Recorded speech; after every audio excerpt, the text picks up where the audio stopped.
کہ میرا رشتہ اچھا ہو جائے، بیٹے کو جاب مل جائے، بہو کا ویزا رکا ہوا ہے، فلاں کام اٹکا ہوا ہے، تو بھئی اٹکے ہوئے کاموں کے لیے عمل نبی علیہ السلام کے مبارک زبان سے ابو داؤد شریف کی روایت ہے۔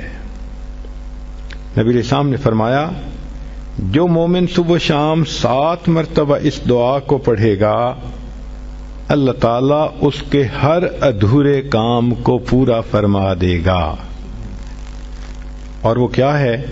حسبی اللہ لا الہ الا ہو علیہ توکلت وہو رب العرش العظیم۔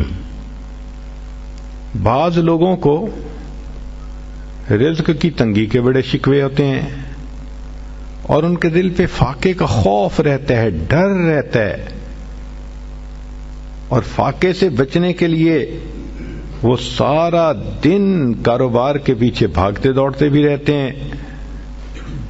سنیے، ابو نعیم کی روایت ہے، ابن ابی شیبہ نے بھی اس کو لکھا کہ نبی علیہ الصلوۃ والسلام نے ارشاد فرمایا جو شخص اس دعا کو پڑھے گا اللہ اس سے 70 مصیبتیں دور کریں گے جن میں سب سے چھوٹی مصیبت اس کا فاقہ ہوگا۔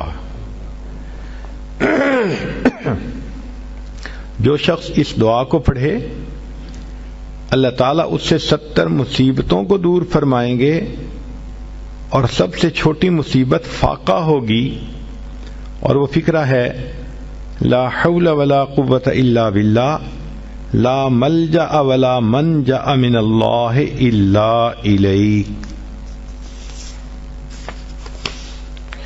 کئی مرتبہ انسان غمزدہ ہوتا ہے اور سوچتا ہے میں تو اکیلا ہوں، میرا ساتھ دینے والا کوئی نہیں، ماں باپ فوت ہو گئے، کہاں جاؤں، کس کو دل کا غم سناؤں، میرا غم کیسے دور ہو۔ نبی علیہ الصلوۃ والسلام نے فرمایا، کنز المال کی روایت ہے کہ قرآن مجید کی ایک آیت کو 3 مرتبہ یقین کے ساتھ پڑھ لیں اللہ تعالی غمزدہ دل کو تسلی فرما دیتے ہیں۔ لا الہ الا انت سبحانک انی کنت من الظالمین۔ کتنی مختصر سی آیت ہے اور اکثر بچیوں کو یاد بھی ہوتی ہے۔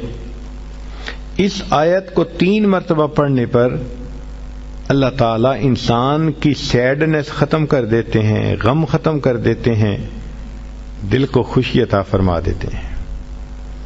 کئی لوگوں کو دیکھا کہ بیمار ہوتے ہیں، کبھی ہسپتال کا چکر، کبھی ڈاکٹر کے پیچھے، تو نبی علیہ الصلوۃ والسلام نے ایک حدیث پاک میں فرمایا،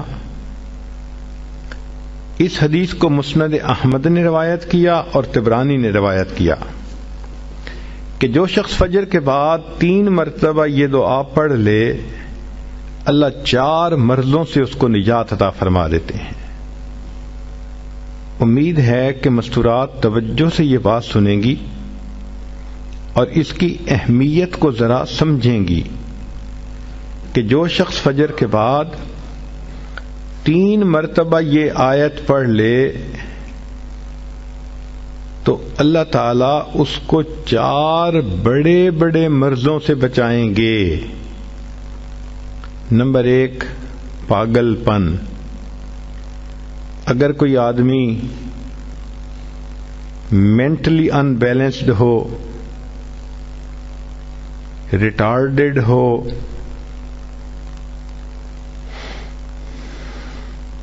یا جس بندے کو چیزیں بھول جاتی ہوں یا چیزیں یاد نہ رہتی ہوں،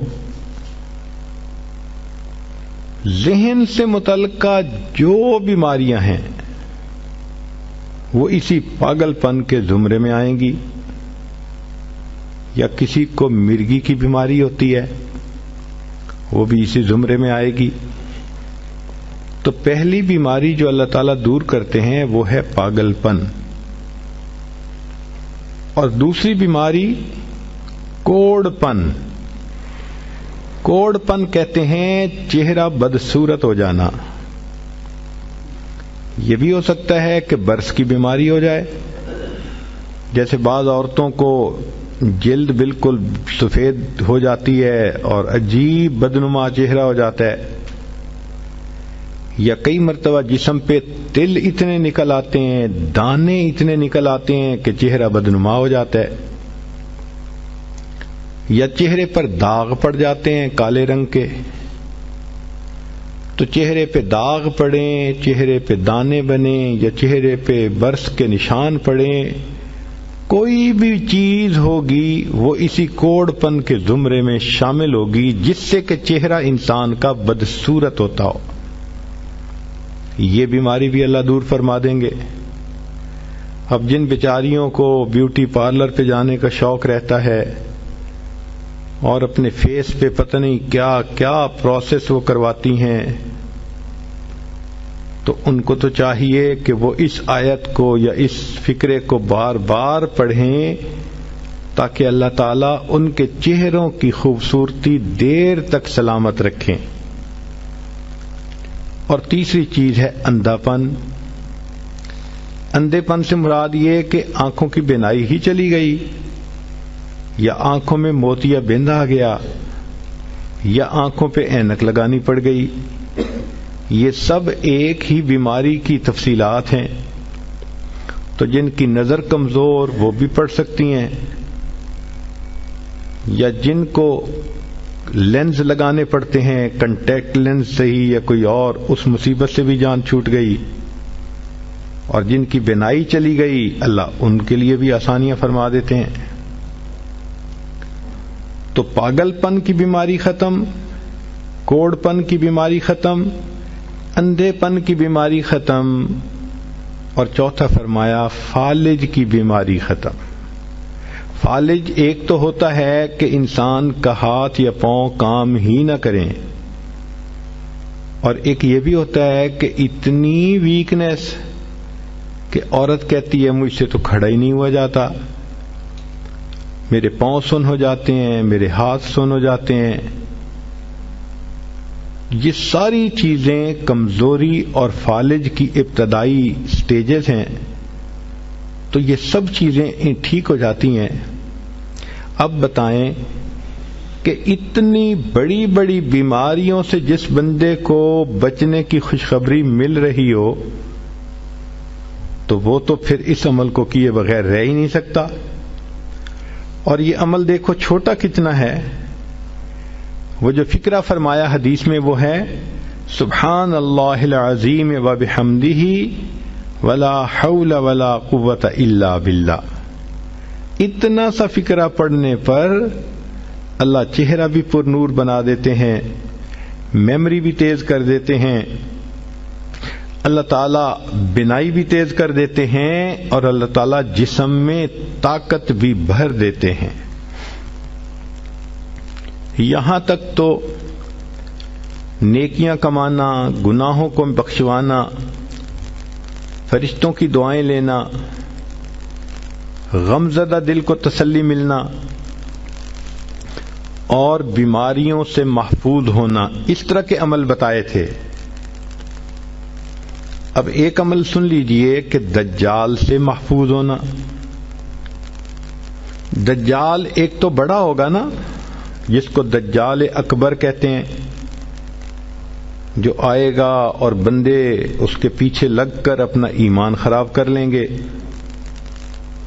جو امام مہدی کے آنے پر اور عیسیٰ علیہ السلام کے آنے پر ظاہر ہوگا، ان کے آنے سے پہلے ظاہر ہوگا، اور عیسیٰ علیہ السلام اس کو لد کے مقام پر قتل کر دیں گے۔ اس فتنے سے نبی علیہ السلام بچنے کی دعائیں فرماتے تھے، صحابہ بھی بہت ڈرتے تھے اس فتنے سے۔ تو انسان کا دل چاہتا ہے کہ دجال سے محفوظ ہوں۔ حدیث پاک میں ہے جو شخص جمعہ کے دن سورہ کہف پڑھے تو جمعہ سے جمعہ تک اس کے گناہ معاف، اور اگر وہ روزانہ پہلی 10 اور آخری 10 آیتیں پڑھ لے اللہ اس کو دجال سے محفوظ فرمائیں گے۔ تو اس عمل کو کرنے سے ایک تو دجال سے محفوظ ہو گئے، اور دوسری بات اور بھی سن لیجئے کہ دجال دجل سے بنا، دجل کا مطلب ہوتا ہے فریب دینا، دھوکہ دینا، اور بچیوں عورتوں کو انسان کی شکل میں بھی کئی دفعہ دجال مل جاتے ہیں، وہ ان کی عزتیں لوٹتے ہیں، بہانے بنا بنا کے دھوکے دیتے ہیں، ان کو بیٹرے کرتے ہیں۔